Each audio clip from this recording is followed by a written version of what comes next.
field arises from an electric current.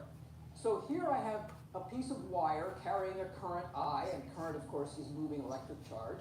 I have some point P off to the right where I want to evaluate the magnetic field. And the rule for finding the magnetic field in this case is somewhat like, but more complicated than Coulomb's law for the field associated with an electric charge.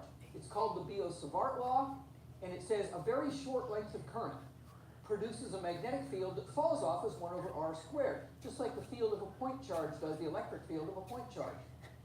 The field direction is perpendicular to both the current and a line extending from the current to the point where I'm trying to evaluate the field. So that gets kind of complicated, but it means out at my point P here, the magnetic field is pointing into the screen.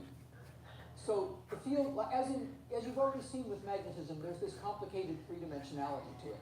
But basically, this is the magnetic analog of Coulomb's law.